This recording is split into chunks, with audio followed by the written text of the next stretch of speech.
Hey guys, it's Jane.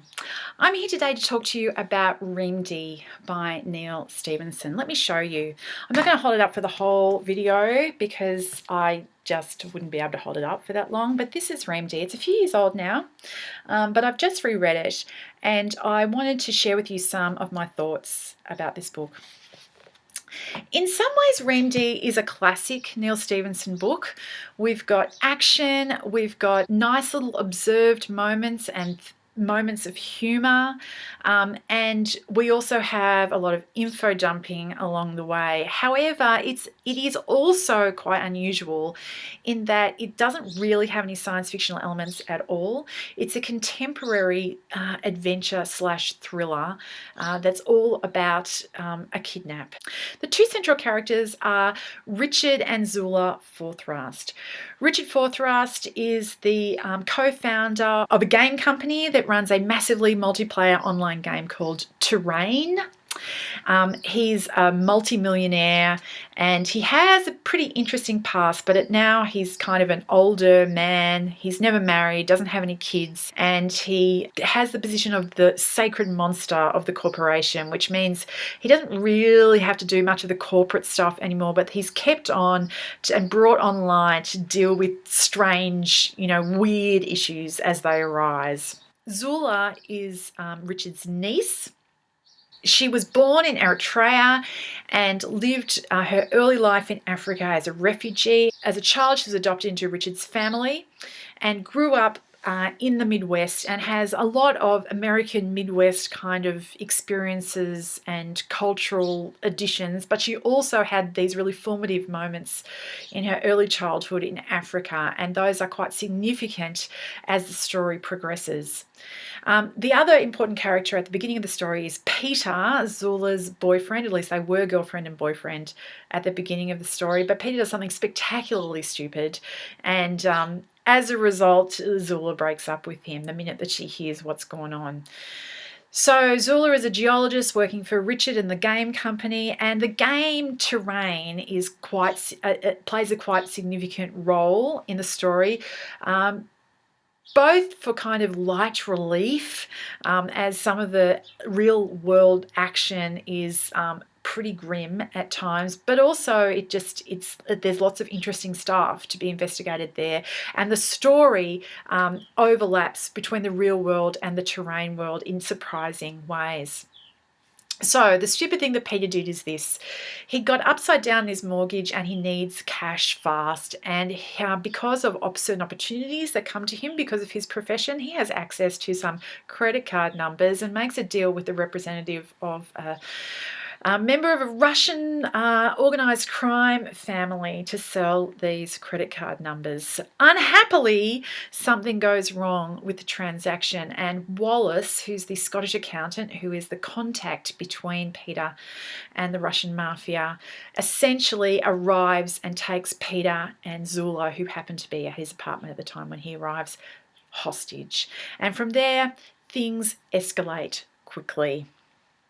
So I'm not going to tell you much more about the plot. I am going to read you just one little quote that gives you a taster of some of the things that happen further on in the story. This is a quote from the point of view of Seamus, who is a Special Forces American military spook type dude who gets embroiled in the story at a later date, and he's reflecting on what's happened to a number of the other people who are part of the story. Seamus had no idea what level of precaution was appropriate here. Apparently these three had left half of the surviving population of China seriously pissed off at them, as well as making mortal enemies with a rogue, defrocked Russian organised crime figure. In their spare time, they had stolen money from millions of Terrain players, created huge problems for a large multinational corporation that owned the game, and finally, warming to the task, mounted a frontal assault on Al-Qaeda. Had their coordinates been generally known, no amount of security would have been adequate. So that's Seamus. So, what's the story all about? It's basically a high stakes, exciting page turner, but because it's Neal Stephenson, there are also some really interesting thematic concerns that are being worked through here. There's quite interesting things being said about sexual politics. Zula is the kidnapped victim at the heart of the story, but she is never, ever shown to be a damsel in distress who has lost agency. And that the line there is really interesting about how that works. There are at least two other important female characters in the story. Yuxia, who is a young Chinese girl who gets unwittingly caught up in the drama, gets all of the best lines in the book, basically. And even though it's from some respects, she could be considered a bit of a manic pixie dream girl. She is there. She's got her own agenda. It's actually her connection with Zula that is motivating her role in the story. So I don't think sidelining her as a manic pixie dream girl is actually fair. So beyond sexual politics, there's some really interesting stuff that's being said about religion. It's not the main theme of the book, but Richard and Zula, both, who are the main point of view characters, or there are other point of view characters in the story, both Zula and Richard have moments in the story where they reflect on their own personal belief system. In the Midwest where they grew up, they were churched well and truly, but neither of them actually personally have particularly well developed spiritual religious beliefs. And yet through the process of the danger that they're being put in this story, those questions come to the fore for them, and they have moments where they have little insights about that, both of them in different parts of the story, and that's really interesting. Of course, there's other stuff that's being talked about religion in it, because we have Islamic terrorists, and they are not just one type of person. There's an interesting amount of non-homogeneity amongst the Islamic terrorists. We don't get any part of the story from their point of view appropriately in our story, but we do nevertheless see that they are not all the same in the way they view different things. And the other really important religious figure in this is Jake, Richard's brother, who is part of what one of the Russian characters in the story called the American Taliban, who are this sort of right-wing gun nut libertarian group, young earth creationists and small government fanatics who live in this sort of compound near the Canadian-American border. The way that Jake's family and Jake's folk are treated in the book is really interesting. The first time that I read it, I was basically waiting for them to be drawn as nutcases. But even though the book doesn't throw in with them, it's very careful to say that although their decisions are not made on reasons that our central characters see as compelling, nonetheless, they see them as rational choices, reasonable choices, just not the ones that our characters are choosing to make. And I thought that distinction was really interesting, and the respect that these characters who could easily have been drawn as wackos, I thought was really interesting. There is also some really interesting stuff about aging in this book. We have younger characters and older characters.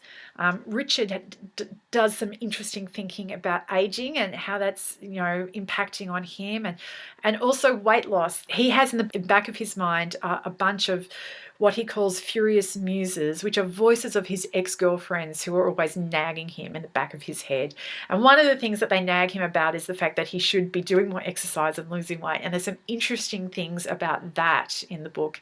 As somebody who has a bit of a history with the whole idea of, weight loss, there's some really interesting little nuggets about that in the story. But I'm going to finish with reading you a section from the point of view of Sokolov, who's one of our Russians, who sort of makes the jump from being one of the bad guys at the beginning of the story to being one of our heroes as the story progresses, and him reflecting on aging. During the quarter of an hour that Sokolov spent fleeing from the jihadists and hiding in a cold and wet place beneath a fallen log, he thought about age. These ruminations were triggered by all that he had done in the last half hour or so. He'd created an effigy, seen it shot to pieces, run across a big rock, and then made a helter-skelter descent of a large open slope. 20 times he'd dived and rolled into cover on a surface consisting largely of big, sharp rocks, each of which had left some kind of mark on him, some of which had inflicted bone bruises that would take weeks to get better. Another 20 times he had dived and rolled in ice-cold mud. He had sprinted into an unfamiliar abandoned mining camp with no idea of what he was going to do, and then found an ideal place to take cover and taken advantage of it. He had rested there for all of about 3 minutes before blowing it by shooting the tall African jihadist, whereupon he had been obliged to abandon the position and go into another intense fugue of running, diving, vaulting, rolling, and hiding in uncomfortable places.